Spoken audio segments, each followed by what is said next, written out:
Lalagay ng kolorete sa aking mukha para di nila malaman ang tunay na naganap na ikaw at ako ay wala na. Inisayo pang mga ngiti para di halata.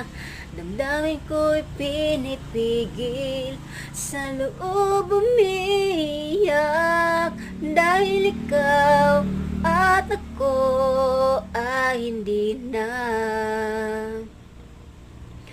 At ang hirap, magpapanggap pa ba ako na ako ay masaya kahit